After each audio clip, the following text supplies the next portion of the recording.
तो episode start होता है और हमें एक बीच का सीन दिखाया जाता है जहाँ पर रेना और शीडो बैठे हुए थे। अब रेना ने अपनी आज की डेट बहुत ज़्यादा एंजॉय की थी और वो काफ़ी थक भी गई थी, तो वो थोड़ी देर के लिए शीडो के शोल्डर पे अपना सिर रखती है और सो जाती है। जब थोड़ी देर बाद उसकी आँख खुलती है, शीडो उसको बोलता है गुड मॉर्निंग रेना, और वो पूछती है कि वेट, क्या मैं अभी थोड़ी देर के लिए सो गई थी? जिसको सुनकर शीडो बोलता है भले ही सिर्फ 5 मिनट्स के लिए सही, लेकिन हाँ तुम सो गई थी। जिसको सुनकर रीना एकदम से हंसने लगती है और ये फर्स्ट टाइम था जब शीडो और बाकी शिप मेंबर्स ने रीना को हंसते हुए देखा था। अब मैं आपको मेन बात बताता हूँ कि वो ऐसे हंस क्यों रही थी। अब रीना पिछले 30 सालों में पहली बार सो पाई थी। जानते हैं क्यों? वेल, जब भी वो सोने की कोशिश करती थी उसको हमेशा वही शिंजी की डेथ वाला सपना आया करता था, इसलिए वो पिछले 30 सालों से सो ही नहीं पाई थी। और यही रीज़न था कि उसकी आइज़ के नीचे इतने बड़े बड़े डार्क सर्कल्स थे। रेना को ऐसे हंसते हुए देखकर शीडो उससे पूछता है कि क्या हुआ रेना? जिसे सुनकर वो कहती है मैं तुम्हें थैंक्स बोलना चाहती हूँ क्योंकि मैं काफ़ी टाइम बाद इतनी शांति से सो पाई। शिन, तुम्हारा शोल्डर वाकई में एक बहुत ज़्यादा कंफर्टेबल प्लेस है सोने के लिए। अब उन दोनों की बात चली रही होती है कि तभी शिप पर से कोटोरी कहती है शीडो, यही तुम्हारा चांस है उसको सील करने का। इसे सुनकर शीडो सोचता है कि अगर उसने डायरेक्ट रेना को किस करने के लिए फोर्स किया तो बात बिगड़ सकती है। तो वो खुद को पहले शांत करता है और रेना से कहता है रेना, तुमने कहा था ना कि तुम्हें पहले किसी से प्यार हुआ था। मैं तुमसे ये पूछना चाहता हूँ कि क्या तुम मुझे पसंद नहीं करती? देखो, मैं ये बिल्कुल नहीं कह रहा कि मैं उस पर्सन की जगह ले सकता हूँ, पर क्या ये गलत है कि मैं तुम्हारी केयर करता हूँ, वो भी अपने तरीके से? इसे सुनकर रेना कुछ सोचने लगती है कि तभी शीडो उसके शोल्डर पर हाथ रख देता है। वो कुछ बोलने ही वाली थी पर शीडो उसको किस कर देता है। और इस सीन को देखने के बाद इधर शिप पर सभी लोग खुश हो जाते हैं कि आखिरकार मिशन कामयाब रहा। पर तभी शिप के क्रू मेंबर्स कोटरी से कहते हैं कमांडर, नंबर्स में फ्लक्चुएशन हो रही है। और रीना की फीलिंग्स का मीटर एकदम से 0 हो जाता है। इधर शीडो को रियलाइज़ होता है कि रीना की स्पिरिट पावर सील नहीं हो रही है। फिर रीना स्माइल करती है और कहती है अच्छा, अब मुझे समझ आया, तुम फ्यूचर से आए हो ना? इसे सुनकर शीडो एकदम से शॉक हो जाता है और रीना उसको कहती है इसमें शॉक होने वाली कोई बात नहीं है। अगर पाथ क्लियर हो तो स्पिरिट पावर की जगह मेमोरी शेयरिंग भी पॉसिबल है। और शीडो के चेहरे पर वो हाथ रख कर कहती है इसी के साथ मुझे सब सवालों के जवाब मिल गए हैं कि तुमने ये डेट इतने अच्छे से कैसे प्लान की। मुझे पहले समझ तो नहीं आ रहा था, पर अब सब कुछ क्लियर है। और बोलती है आज जो टाइम मैंने तुम्हारे साथ बिताया वो वाकई में काफ़ी वंडरफुल था। इतना वंडरफुल कि मैं अपने पास्ट के पेन के बारे तक में भूल गई थी। पर सपनों का हमेशा एंड तो होता ही है। मैंने सही कहा ना शीडो? और ये फर्स्ट टाइम था जब रेना ने शीडो को उसके असली नाम से बुलाया था। अब यहाँ पर एक बड़ी प्रॉब्लम आई थी कि दूसरी उसके साथ फ्री आ जाती है क्योंकि कोटोरी शीडो से कहती है शीडो, डीएम की शिप्स हमारी ओर आ रही हैं। उन शिप्स को देखकर रेना कहती है लगता है हिस्ट्री दोबारा खुद को रिपीट करने वाली है। शीडो रेना से पूछता है कि क्या वो फ्रैक्सिनस भी उसके साथ वापस चलेगी। डीएम को हराने के बाद वो दोनों स्पिरिट्स के साथ आराम से रह पाएंगे और सब कुछ ठीक हो जाएगा। जिसको सुनकर रेना कहती है तुम्हारा ऑफ़र बहुत ही अच्छा है और मैं इस ऑफ़र को बिना सोचे समझे एक्सेप्ट कर लेती अगर मैं कभी शिन से ना मिली होती। पर ऐसा नहीं हो सकता क्योंकि मैं शिन से ऑलरेडी मिल चुकी हूँ। भले ही मैं स्पिरिट से बहुत ज़्यादा प्यार करती हूँ, पर अगर मुझे शिन से दोबारा मिलने का मौका मिले तो मैं सब कुछ सेक्रीफाइस करने के लिए तैयार हूँ। और तभी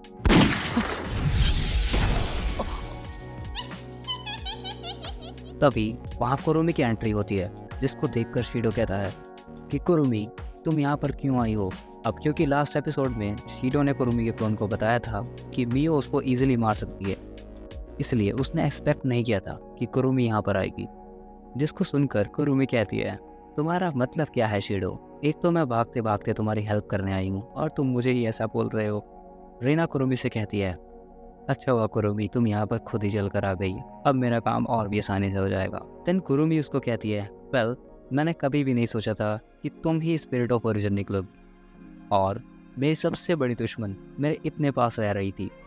रेना बोलती है खैर, अब इन सब बातों का कोई फ़र्क नहीं पड़ता क्योंकि अब सिर्फ 2 ही क्रिस्टल्स रह गए हैं, एक तुम्हारा और एक वेस्टकॉट के पास है और इतनी पावर काफ़ी है शिन को रिवाइव करने के लिए। जिसको सुनकर कुरुमी कहती है ओह अच्छा, चलो मैं भी देखती हूँ तुम ये कैसे करती हो। और वो अपने क्लोन्स को समन कर लेती है मियो पे अटैक करने के लिए।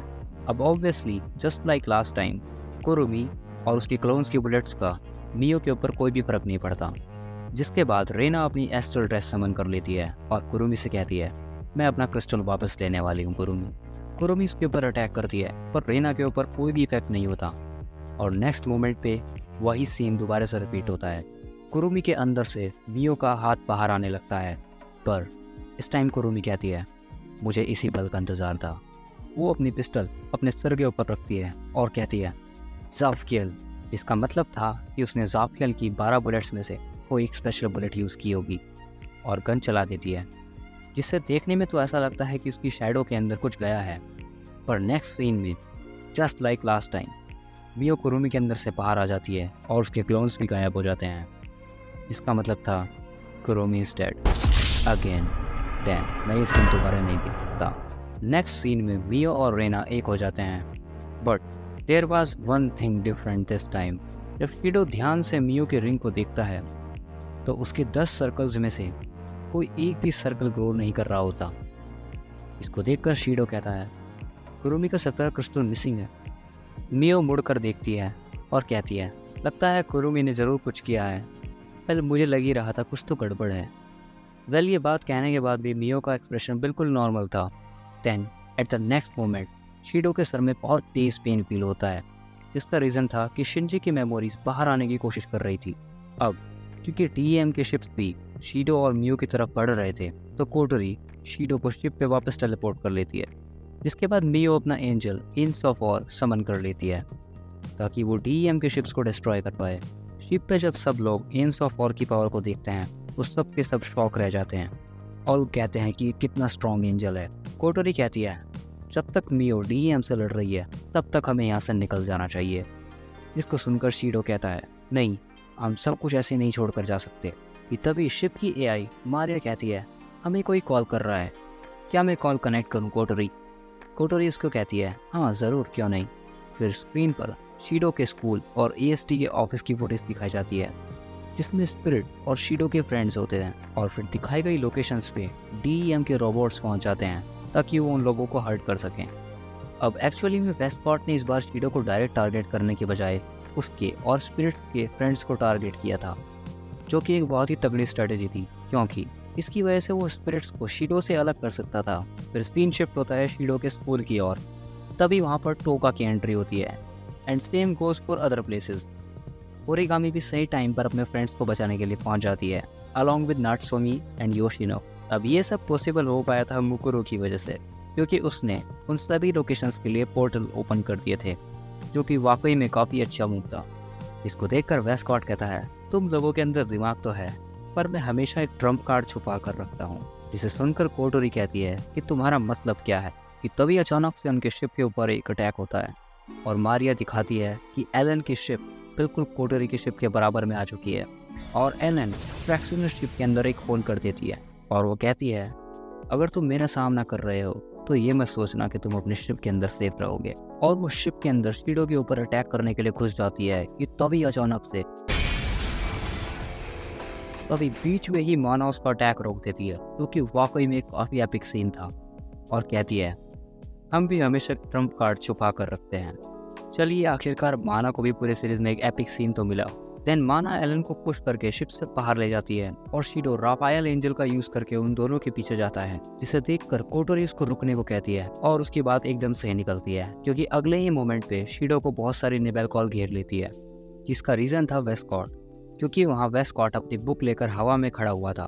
देन कोटोरी शिप मेंबर्स से पूछती है कि डीएम की बाकी शिप्स की क्या कंडीशन है, तो एक मेंबर उसको कहता है बियो बाकी के शिप्स के ऊपर इंस ऑफ वॉर से अटैक कर रही है और उसने काफ़ी सारे शिप्स को बुरी तरह से डिस्ट्रॉय कर दिया है।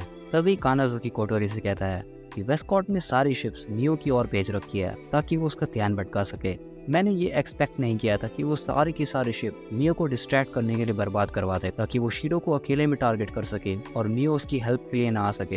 वेल, वेस्टकॉट का ये वाला मूव भी काफ़ी बोल्ड था और अभी तक उसका प्लान बहुत अच्छा चल रहा है, ये तो आपको भी मानना होगा। इसे सुनकर कोटोरी कहती है, कानाजुकी, मैं शिप का कंट्रोल तुम्हारे ऊपर छोड़ रही हूँ। और फिर सीन शिफ्ट होता है शिप के बाहर, जहाँ शीडो को निबेल कॉल्स ने घेर रखा था और वहाँ पर वेस्टकॉट, एलन और आर्टेमिसिया भी थे। वेस्कॉट शीडो से कहता है कि मैं ये मैटर स्पिरिट्स के वापस आने से पहले ख़त्म करने वाला हूँ। अब वैसे तो माना भी शीडो के साथ ही थी, पर वो क्लोन्स उसको भी घेर लेते हैं क्योंकि उनका नंबर बहुत ज़्यादा था। And at the next moment Kotori भी शीडो की हेल्प के लिए वहाँ पर पहुँच जाती है। जब शीडो कोटोरी से पूछता है कि कोटोरी तुम यहाँ पर क्यों आई हो, तो कोटोरी कहती है वेल क्योंकि मुकुरो को पोर्टल्स मेंटेन करने हैं ताकि स्पिरिट्स जल्दी वापस आ सके। तो एट द एंड मुझे ही तुम्हारी हेल्प करनी होगी क्योंकि नया तो वैसे भी फाइट नहीं कर सकती। और वो तीनों अपने वेपन्स को लेकर रेडी हो जाते हैं और शीडो कहता है bring it on Westcott. Then scene shift होता है और कुछ शिप दिखाए जाते हैं जो कि उसके बीच की ओर बढ़ रहे थे। उनमें से एक शिप के अंदर रेटेटोस का चेयरमैन एलियट वुडमैन था, जो कि ये सब कंडीशन अपने मॉनिटर पर देख रहा था। एरन उसको बोलती है कि हम जल्द ही बैटलफील्ड पर पहुंच जाएंगे।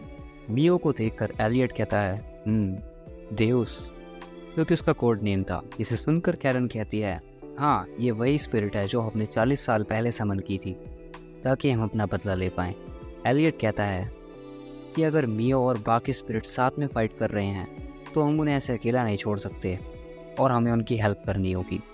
लास्ट में कैरन एलियट से पूछती है कि क्या तुम भी इस फाइट में शामिल होंगे। इसे सुनकर एलियट कहता है क्या तुम्हें लगता है जिस पर्सन ने अपने बचपन के दोस्तों के खिलाफ होकर स्पिरिट्स को बचाने की जिम्मेदारी ली है वो इस फाइट में शामिल नहीं होगा। कैरन कहती है तुम्हारे इसी माइंडसेट की वजह से आज हम इतना आगे बढ़ पाए हैं Elliot. Oh come on Karen, जब तुम एलियट से इतना प्यार करती ही हो तो कॉन्टेस्ट क्यों नहीं करते तुम। Now main thing here was कि ये भी वेस्कॉट के प्लान का ही हिस्सा था। वो कैसे? वेल वेस्कॉट ने एक दिन पहले इसलिए भी अटैक किया ताकि एलियट टाइम पर बैटलफील्ड पर ना पहुंच पाए, क्योंकि लास्ट टाइमलाइन में आपने देखा ही था कि एलियट ही एलन को हरा पाता है। और अब यहाँ पर एलियट क्योंकि लेट होने वाला है तो इसीलिए इस टाइमलाइन में एलन नहीं हारने वाली। फिर जब एलियट अपने मॉनिटर की ओर देखता है तो उसको दिखाई देता है कि बेचारा शीडो एक नहीं बल्कि दो एक्सपर्ट विज़र्ड से अकेला लड़ रहा है, क्योंकि निबेलकोल माना और कोटोरी को उसकी हेल्प नहीं करने दे रही थी। लास्ट में जब एलन उसको कहती है शीडो इट्स ओवर नाउ, और तभी आउट ऑफ नोवेयर एंड में वहाँ पर बहुत सारे कुरुमी के क्लोन्स आ जाते हैं और यहीं पर हमारा एपिसोड ख़त्म हो जाता है। अब आपके दिमाग में बहुत सारे सवाल चल रहे होंगे, लेकिन सबसे बड़ा सवाल होगा कि ये कुरुमी के क्लोन्स एकदम कहाँ से आ गए, जबकि मियो ने कुरुमी को एपिसोड की स्टार्टिंग में ही मार दिया था। तो मैंने इसके ऊपर एक पूरा डिटेल्ड वीडियो बना रखा है जिसमें मैंने कुरुमी का पूरा मास्टर प्लान डिस्कस किया हुआ है।